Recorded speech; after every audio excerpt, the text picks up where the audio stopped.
राम जी का विवाह हुआ। राम जी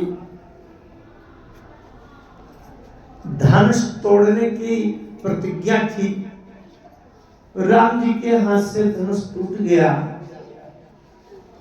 और विवाह होने की स्थिति आई। वैसे तो सीता जी भक्ति हैं, ये धनुष शंकर जी का है। शंकर जी अहंकार के देवता हैं। धनुष माने अहंकार की कठोरता। तात्पर्य ये है कि जब तक हमारे जीवन से अहंकार की कठोरता चूर चूर नहीं हो जाएगी, तब तक हमको भक्ति की सीता नहीं मिलेगी। ये उस प्रतिज्ञा का तात्पर्य। अच्छा, गुरु की इतनी महिमा है, संत का इतना महत्व है। सीता 2 के नगर में गई। सीता दशरथ के नगर में भी गई और 10 मुख के नगर में भी गई। गई कि नहीं? सीता दशरथ के नगर अयोध्या में गई और 10 मुख के नगर लंका में गई। वैसे तो नगर को मूल्य की दृष्टि से देखा जाए तो शायद अयोध्या से भी ज्यादा कीमती लंका है, पूरी सोने की बनी है। लेकिन दोनों के नगर में गई सीता जी, परंतु सीता जी जब दशरथ के नगर अयोध्या में गई तो अयोध्या में सुख, शांति, शक्ति, मति, भक्ति, रिद्धि, सिद्धि, ज्ञान, भक्ति, प्रकाश, प्रसन्नता, वैभव, सुख, शांति, ये सब भर गया। लेकिन जब वो 10 मुख के नगर लंका में गई तो क्या लंका में भी सुख शांति हुई क्या? बल्कि मंदोदरी तो कह रही थी रावण से, लंकेश्वर जब ते तुम सीता हरियाणी, अस गुण होई न जाई बखानी। अरे लंकेश्वर, पहले तो लंका में सब ठीक ठाक चल रहा था, लेकिन जब ते तुम सीता हरियाणी, जब से तुम सीता को उठा के लाए ना, तब से असगुन हो।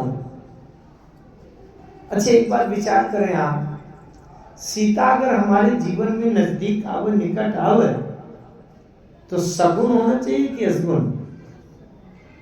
मंगल होना चाहिए कि अमंगल? है ना, मंगल होना चाहिए।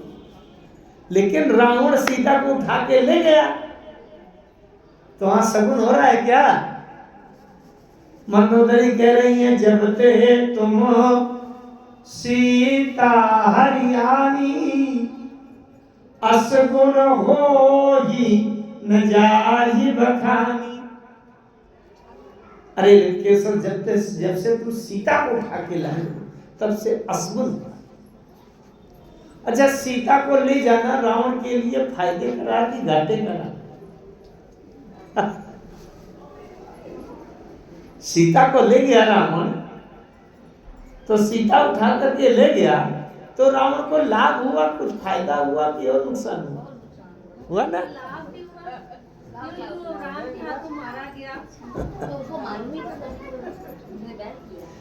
नहीं, राम के हाथों मारा गया ये तो ठीक है, लेकिन सांसारिक सिद्धांत की दृष्टि से देखें, विनाश हो गया। ऐसा विनाश हुआ कि मंदोदरी कह रही है रहा न कोकुल रोवन हारा। इतना बड़ा रावण, तीनों लोगों में जिसका प्रभाव, और उसके मरने पर आंसू बहाने वाला मंदोदरी का साथी नहीं कोई बचा, अकेले ही रोना पड़ रहा है। क्यों? सिद्धांत तो देखें, हमारे जीवन में केवल सीता आ जाए इससे लाभ नहीं होगा। सीता आवे उसकी एक विशेष पद्धति है। पद्धति क्या है? हमारे जीवन में सीता तो आवे, लेकिन किसी संत के माध्यम से आवे, तब सीता से जीवन में लाभ होता है। दशरथ जी के यहाँ जब सीता आई, अयोध्या में जब सीता आई, तो विश्वामित्र जी राम को लिवा गए और वशिष्ठ जी बारात लेकर के गए। किसी ऋषि मुनि गुरु सदगुरु संत महात्मा के माध्यम से सीता आई तो जीवन में लाभदायक होगी। लेकिन जब बिना संत के सीता को कोई ले आवे,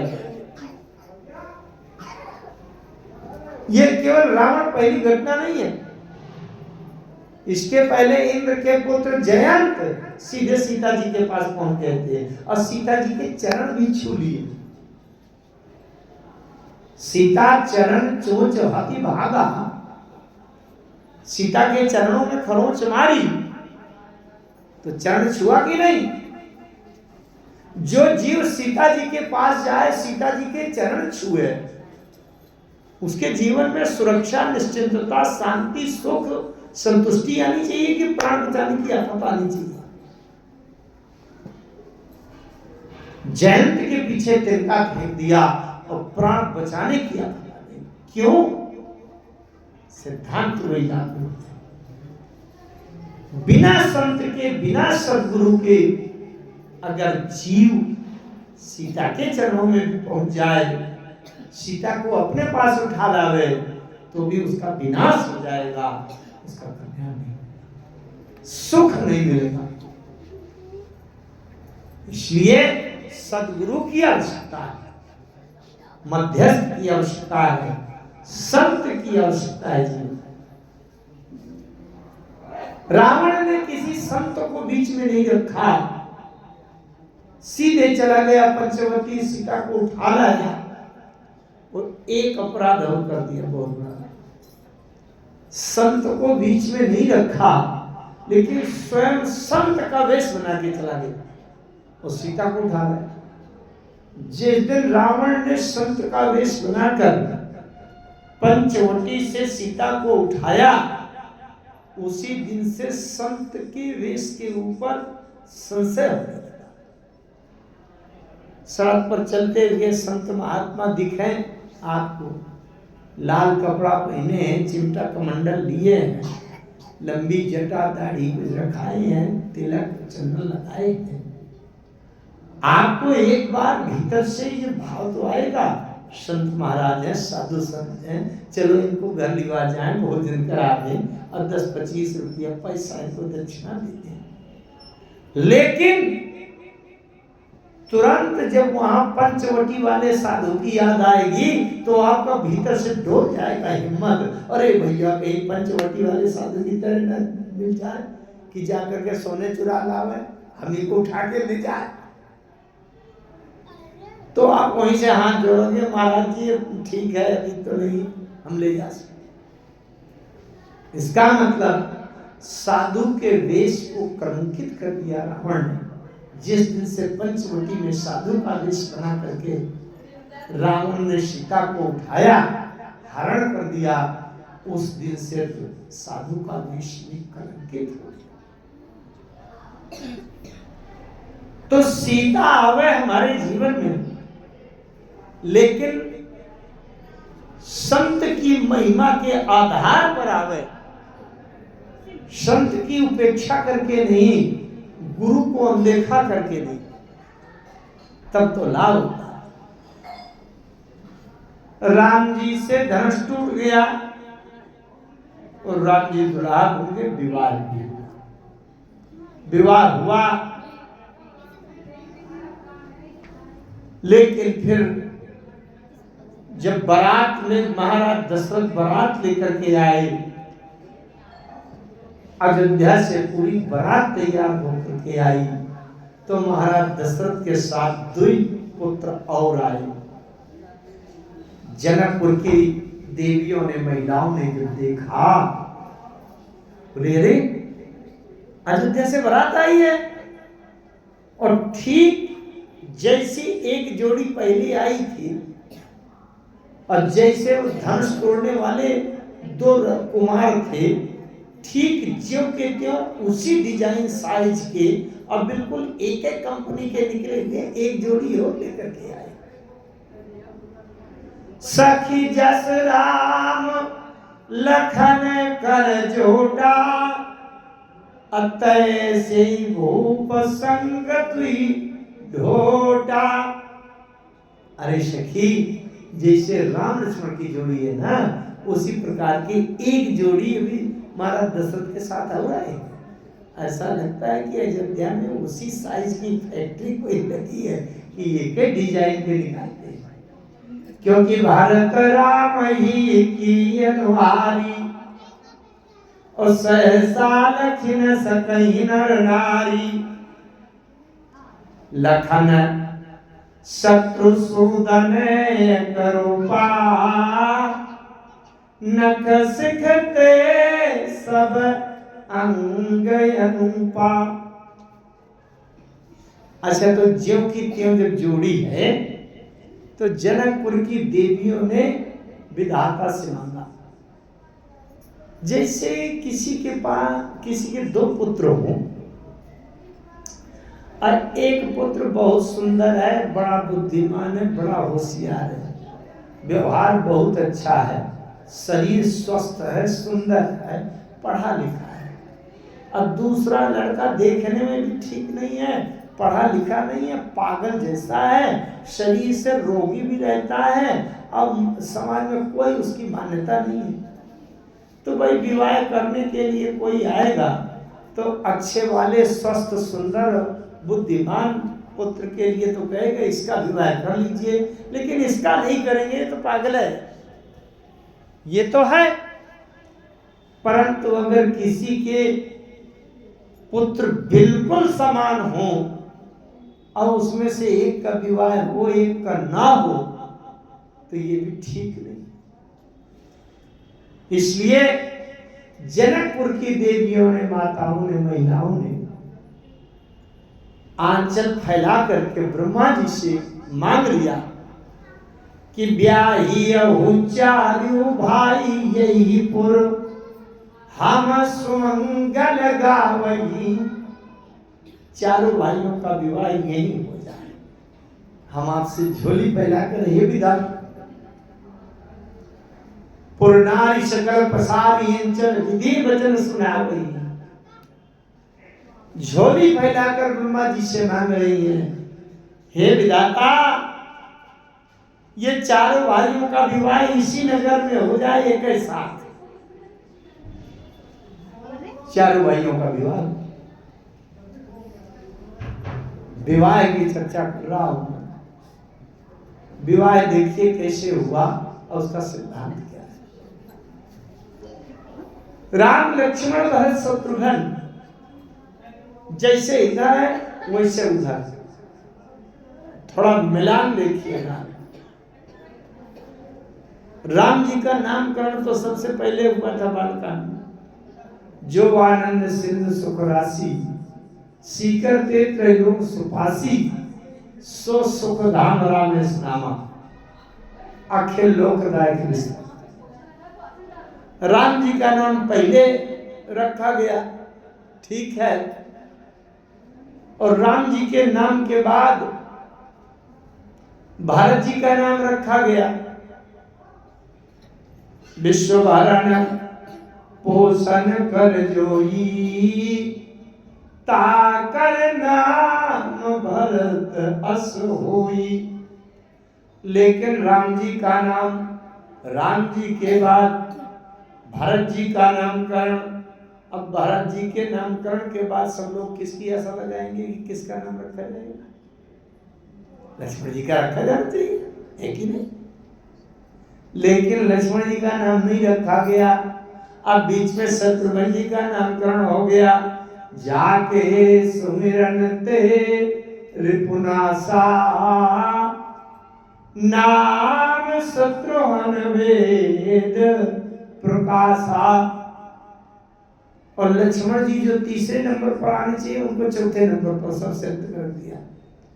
लक्षण धाम राम प्रिय, सकल जगत आधार, गुरु वशिष्ठ ते ही राखा, लक्ष्मण नाम उदार। अच्छा, नाम क्यों बाद में रखा गया ये तो अलग का बिंदु हो जाएगा, इस पर भी मैं चर्चा करूंगा थोड़ी। लेकिन मिलान देखिए, पहले नाम राम जी का, फिर भरत जी का, फिर शत्रुघ्न जी का, सबसे अंत में लक्ष्मण जी का रखा गया। उसी तरह कन्याओं का नामकरण भी हुआ, रामायण पढ़े छंद में। तब जनक पाई वशिष्ठ आयसु, ब्याह साज सवारी करे। अब कन्याओं का नाम लिया जा रहा है, तो मांडवी, श्रुति कीरति उर्मिला, कुंवरी लई हकारी कहे। भाई सीता जी का नाम तो पहले से था, सी स्वयंवर देखिए जाए, तो सीता जी का तो स्वयंवर चल रहा। और इसके बाद मांडवी का नाम लिया गया, जैसे भरत जी का नाम, राम जी के बाद भरत जी का नाम, तो सीता जी के बाद मांडवी जी का नाम। इसके बाद उर्मिला का होना चाहिए, तो उर्मिला का नहीं आया। जिससे लक्ष्मण जी का होना चाहिए, लक्ष्मण जी का नहीं आया, शत्रुघ्न जी का आ गया। तो मांडवी के बाद श्रुति का नाम आ गया, मांडवी, श्रुति कीरति उर्मिला, कुंवरी लई हकारी के। उर्मिला का नाम सबसे दिया, जैसे लक्ष्मण जी का नाम सबसे दिया। नामकरण में ज्यों की त्यों बराबरी। अच्छा, लक्ष्मण जी का नाम पहले क्यों नहीं आया, सबसे अंत में क्यों आया? उसमें एक शब्द आ गया है, लक्षण धाम राम प्रिय, सकल जगत आधार। संसार के आधार है, जगत के आधार है। जैसे आप कल्याण धाम आश्रम आते हैं, जब थोड़ा बगल में आएंगे रोड में, कल्याण धाम आश्रम के ऊपर की मंजिल दिखाई पड़ेगी, फिर और नजदीक आ जाएंगे तो दीवारें दिखाई पड़ेगी। लेकिन इस भवन का एक आधार है। आधार मतलब नींव की ईंट, नींव खोद कर जब उसमें पहली ईंट रखी जाती है, वो आधार है। आधार अगर मजबूत नहीं है तो मंजिल टिकेगी नहीं, खिसक जाएगी। आइए,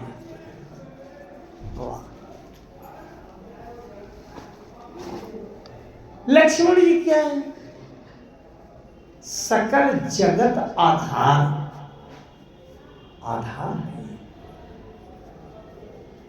ये जगत रूपी भवन का शिखर क्या है? शिखर है राम जी। कोई मंदिर बना हो बहुत ऊंचा, बहुत अच्छा, बड़ा भव्य दिव्य, दूर से जाएं, मंदिर का कलश, ऊपर की पताका तो दूर से दिखाई पड़ेगी, जब थोड़ा नजदीक जाएंगे तब उसकी दीवारें दिखाई पड़ेंगी। लेकिन उस भवन या मंदिर के नींव की जो ईंट है, आधार है, वो दिखाई नहीं पड़ेगी। तो जब खुदाई करो तब नीचे की ईंट गिरेगी। लक्ष्मण जी क्या है? आधार। इसलिए आधार का नामकरण सबसे बाद में। लेकिन नामकरण का क्रम वही है। इधर जब राम जी का नाम, फिर भरत जी का नाम, इसके बाद लक्ष्मण जी का नाम नहीं आया, शत्रुघ्न जी का नामकरण हो गया और सबसे अंत में लक्ष्मण जी का नाम आया। उसी प्रकार से जब कन्याओं को बुलाया गया तो उनका नाम भी इसी क्रम से लिया गया। मांडवी, श्रुति कीरति उर्मिला, कुंवरी लई हकारी। एक विशेषता और देखेंगे आप, रामचरितमानस में राम जी की माता का तो उल्लेख है स्पष्ट। राम जी किसके पुत्र हैं? जनकपुर की देवियों ने कहा है कि कौसल्या सुत सो सुख खानी, नाम राम धनु सहायक पानी। जिसके हाथ में धनुष है तो वो कौशल्या के पुत्र है, इनका नाम राम है। जिनका नाम राम है वो कौशल्या के। लक्ष्मण नाम राम लघु भ्राता, सुनु सखिता सुमित्रा माता। राम जी के जो पीछे हैं गोरे रंग के, उनका लक्ष्मण तो नाम है, राम से छोटे हैं। अरे सखी सुनो, उनकी माँ का नाम सुमित्रा है। मैं तो कहता हूं धन्य है जनकपुर की देवियां। अगर उन्होंने ये बात न बताई होती तो पूरी मानस में कहीं पता न चलता कि लक्ष्मण की माँ का नाम क्या है। लेकिन पूरी रामचरितमानस में कहीं भी शत्रुघ्न जी की माता कौन है इसका उल्लेख नहीं आया। पूरी रामचरितमानस में ये कहीं भी नहीं बताया गया कि शत्रुघ्न जी की मां कौन। विनय पत्रिका में आया, सुमित्रा सुवन आया, लेकिन मानस में नहीं आया। अगर एक दो जगह लखन लघु भाई आया तो 10 जगह भरत साहब जी की प्रणाम, भरत जी के छोटे भाई के रूप में आया। ये कैसे कहेंगे कि भरत साहब भरतानुज लक्ष्मण कुल भेंटे, तो भरतानुज भी आया, लखन लघु भाई भी आया। तो इससे तो स्पष्ट नहीं हुआ कि किसके पुत्र हैं।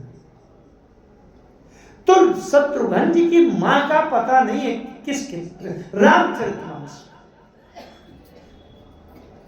इधर शत्रुघ्न जी की मां का पता नहीं है, तो उधर श्रुति कीर्ति के माता पिता का पता नहीं है कि किसकी बिटिया है। ध्यान से पढ़े मानस। मांडवी श्रुति कीर्ति उर्मिला,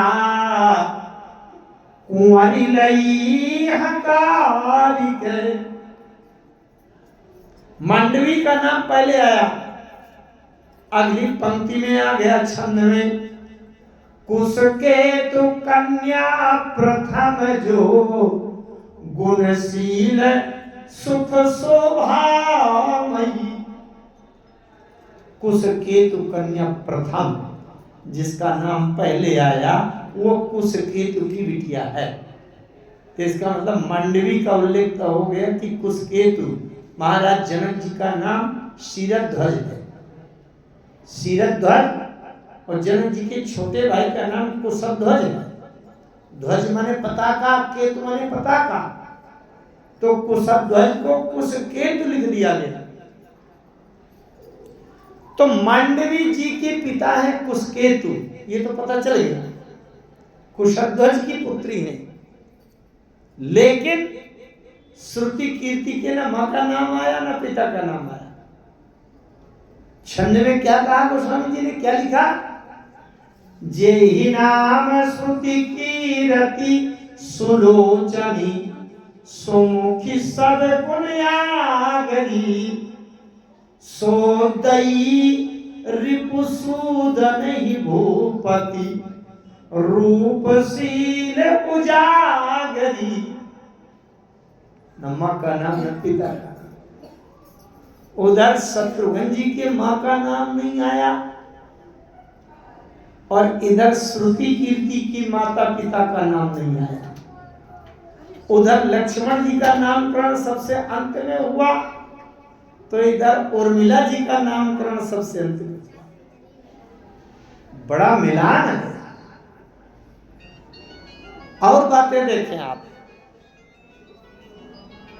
लक्ष्मण का क्या अर्थ होता है? लक्ष्मण माने क्या होता है? लक्ष्मणा इति लक्ष्मणा,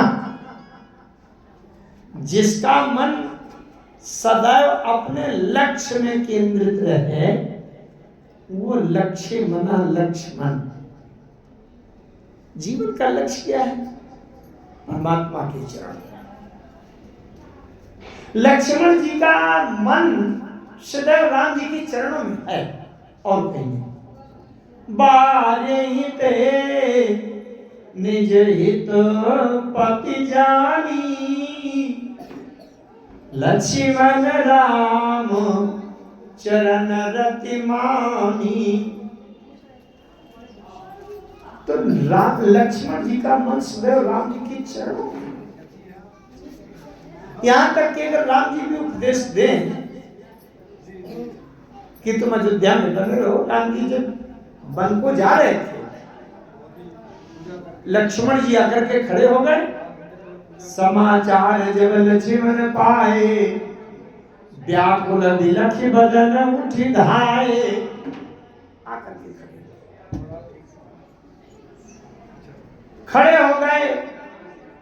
राम जी ने कहा, लक्ष्मण भवन भरत रिपुसूदन नाही, राव वृद्ध मम दुख मन माही। अजो मैं जाऊं तुम ही रही साथा, तो सब ही विधि अवधयना था। अगर पिताजी का स्वास्थ्य गड़बड़ हो गया कुछ और राज्य की व्यवस्था बिगड़ गई, अब प्रजा को कोई कष्ट दुख हुआ, तो शास्त्र नीति कहती है, जासु राज प्रिय प्रजा दुखारी, सुंदर पर अवश्य नरक अधिकारी। तो हमारे पिताजी हमारी लापरवाही के कारण नरकगामी हो जाएंगे, इसलिए तुम तो अयोध्या में रहो। लक्ष्मण जी कहते हैं, प्रभु कौन स्वर्ग जाएगा कौन नरक जाएगा, इसके लिए मेरा जीवन नहीं है, मैं साफ बताऊं। अब कौन मरेगा कौन जिंदा बचेगा, ये मेरी जिम्मेदारी नहीं। मेरे जीवन का उद्देश्य है आपके चरण, लक्ष्य है आपके चरण। मैं आपके चरणों से दूर नहीं रह सकता। जिसको जिंदा बचना हो बचे और मरना हो मरे, चाहे कोई स्वर्ग जाए चाहे कोई नरक जाए, लेकिन मेरे जीवन का उद्देश्य आपके चरण है। लक्ष्मण जी ने कह दिया, धर्म नीति उपदेश ताही, कीरति बहुत सुगति प्रिय जाही। ये लक्ष्मण जी की स्थिति है। इसीलिए आपको अटपटा लगेगा, बड़ी सावधानी से अगर सुने समझे। राम जी तो प्रातः काल उठ के रघुनाथा, मातु पिता गुरु नावई माथा करते थे। माता पिता गुरु, गुरु माने बड़े बुजुर्ग, सबको प्रणाम करते थे। लेकिन लक्ष्मण जी कभी नहीं करते थे। एक बार राम जी ने कहा, लक्ष्मण तुम भी माता पिता गुरु को प्रणाम किया करो। लक्ष्मण जी ने कहा, माता पिता गुरु, गुरु पितु मातु न जानऊं काहू, काहूं स्वभाव नाथ पतियाव। मतलब जानता तक नहीं हो, आपके अलावा संसार में कोई गुरु पिता माता कोई होता है, ये जानता तक नहीं हो, प्रणाम क्या करूंगा। इसलिए हम लोग अभ्यास क्या करते हैं, त्वमेव माता च पिता त्वमेव, त्वमेव बंधुश्च सखा त्वमेव, त्वमेव विद्या द्रविणं त्वमेव, त्वमेव सर्वं मम देव देवो। लक्ष्मण जी ने बड़ी अच्छी बात की। लक्ष्मण जी कहते हैं, प्रभु जिस भाग्यशाली को आपके चरण मिल गए हो, साक्षात राम जी के चरण मिल गए हो, राम जी के चरणों को प्राप्त कर लेने के बाद भी क्या कोई ऐसी कमी रह जाएगी कि जो संसार के किसी माता पिता के चरण के मालिश करना पड़े, सिर रखना पड़े? तब तो फिर आपसे भी ज्यादा वो महत्वपूर्ण हो गया। प्रभु जीव का कल्याण केवल आपके चरण से होगा और कहीं से। हाँ, बड़ी सावधानी से समझें, लक्ष्मण जी की नकल मत करिएगा कि माता पिता गुरु के चरणों में प्रणाम न करें। लक्ष्मण जी इसलिए विशिष्ट भाग्यशाली हैं कि लक्ष्मण जी को राम जी के चरण मिल गए। जब तक राम जी के चरण न मिले हों तब तक माता पिता और गुरु के चरणों में ही सिर रखना चाहिए और उनके चरणों के माध्यम से राम जी के चरण मिलेंगे। लेकिन जिसको राम जी के चरण मिल गए हों वहां पर संसारिक औपचारिकता की आवश्यकता नहीं। कहने का तात्पर्य ये कि लक्ष्मण जी जिस प्रकार से सबसे अंत में इनका नाम आया उसी प्रकार से उर्मिला जी का भी नाम आया। लक्ष्मण शब्द का अर्थ होता है लक्ष्य मना, जिनका मन सदैव अपने लक्ष्य में। संसार कुछ भी हो, यहाँ तक कि एक बार भरत जी की आशंका हुई कि राम जी के ऊपर आक्रमण करने आ रहे हैं चित्रकूट में, तो लक्ष्मण जी ने कसम खा लिया राम जी की, मार डालूंगा भरत को। जो सहाय कर शंकर आई तो मारो रण राम दुहाई। राम की कसम खा करके कहता हूं मार। क्यों? इस जीवन का लक्ष्य राम जी के चरण है और कोई नहीं। लक्ष्मण जी ने किसी को छोड़ा नहीं कि जिसको पछाड़ देने की बात न किया, चाहे वो भगवान के अवतार परशुराम हो, चाहे ज्ञानी जनक हो और चाहे पिता दशरथ हो। लेकिन दशरथ जी के लिए लखन कहे कछु बचन कठोरा, और चाहे राम जी के प्राण प्यारे भैया भरत क्यों ना हो, लेकिन भरत जी को मार डालने की कसम खाती। क्यों? क्योंकि लक्ष्मण जी का मन सदैव राम जी के चरणों में केंद्रित है और कहीं नहीं। उर्मिला क्या है? लक्ष्य मनः यस्य स लक्ष्मणः,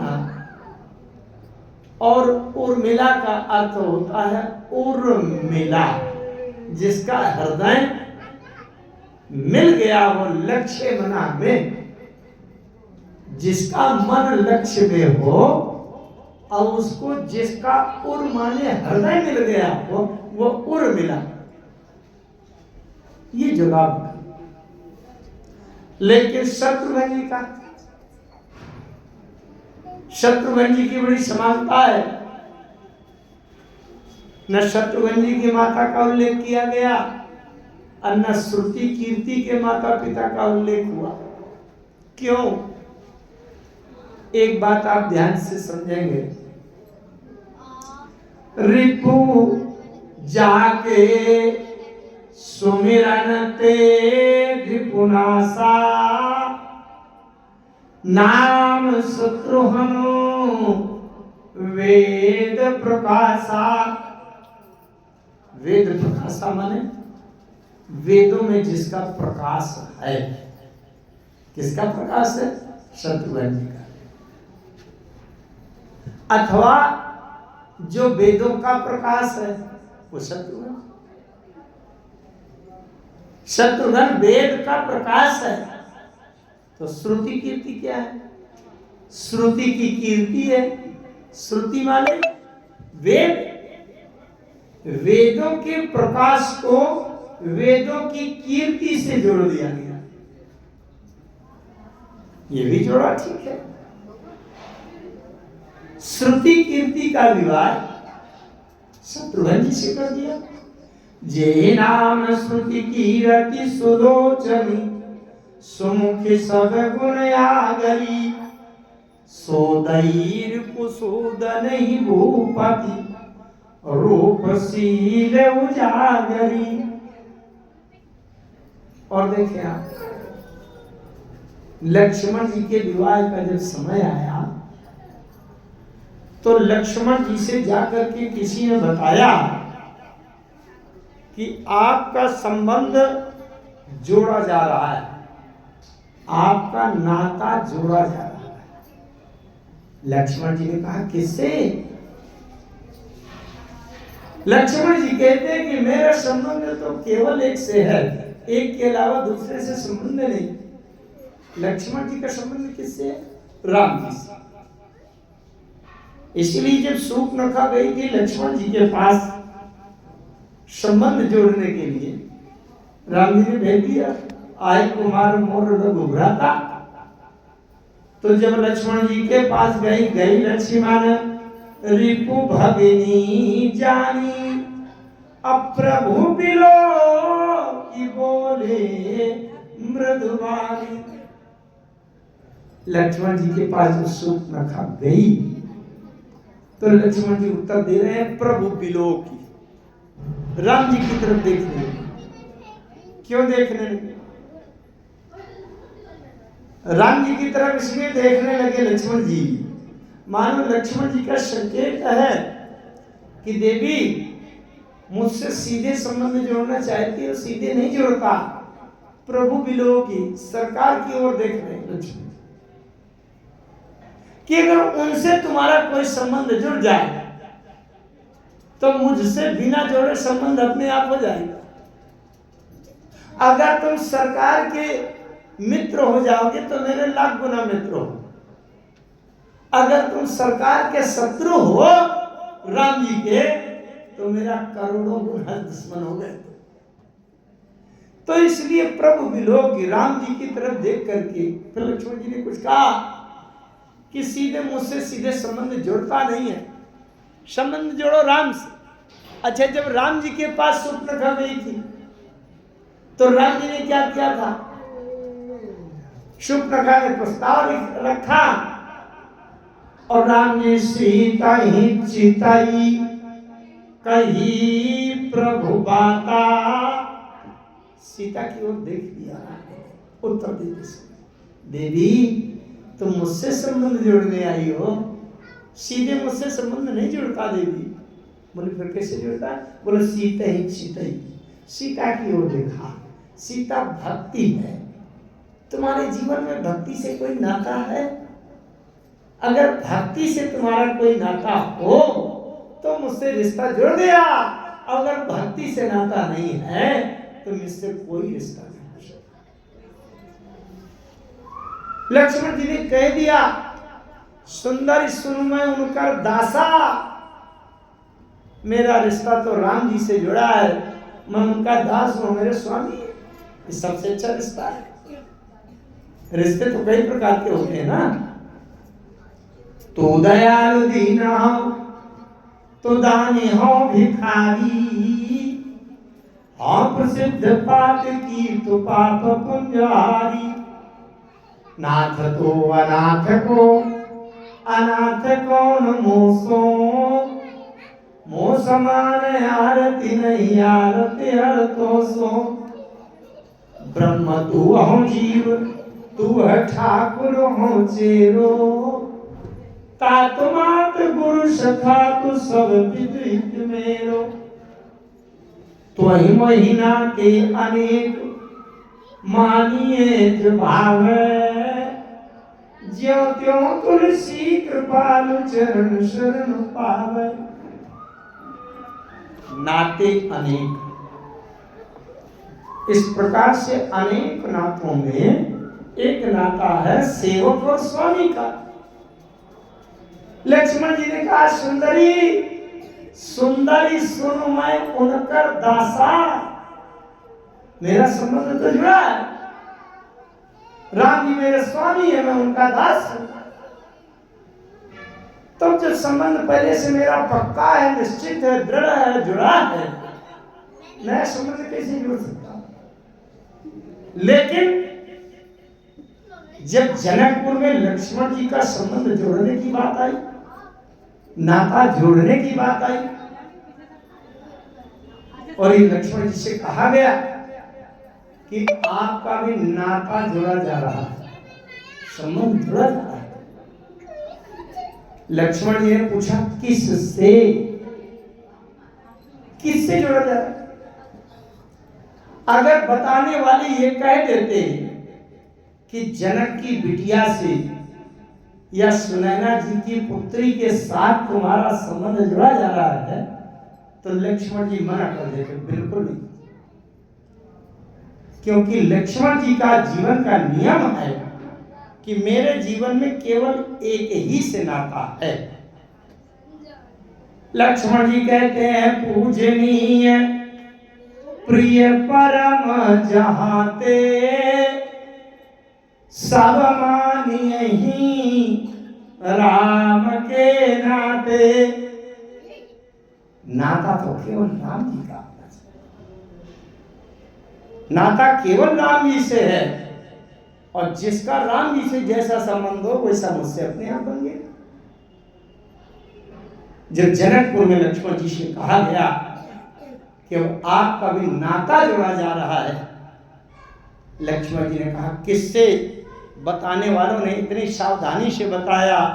बताने वाले अगर कह देते कि जनक जी की पुत्री से, सुनैना की बेटी से आपका रिश्ता जोड़ा जा रहा है, लक्ष्मण जी मना कर देते। इसलिए बताने वालों ने कितनी सावधानी से बताया कि जानकी लघु भागिनी सकल सुंदरी शिरोमणि जानिके। जानकी की छोटी बहन से नाता जोड़ा था। जानकी माने जनक की बेटी, और जनक सुता कौन है? सीता। सीता की छोटी बहन से। सीता, सीता माने राम, राम माने सीता। गिराय रथ जर बीच सम, कहियत भिन्न न भिन्न। अलग नहीं, जो राम है वही सीता है, जो सीता है वही राम। बताने वालों ने कितनी अच्छी बात बताई कि सीता की छोटी बहन से आपका नाता जोड़ा जा रहा है। लक्ष्मण जी ने भीतर विचार किया, सीता, सीता की छोटी बहन, जानकी लघु भगिनी, और सीता माने राम, राम सीता एक ही है। इसका मतलब सीता से इसका नाता है, और सीता माने राम, इसका मतलब राम से इसका नाता है। और अगर राम से नाता है तो मुझे नाता स्वीकार है, मैं इस संबंध को स्वीकार। जानकी लघु भगिनी सकल सुंदरी शिरोमणि जानिके। सोतनय दीन्ही ब्याही लखनई, सकल विधि सन्मानिके।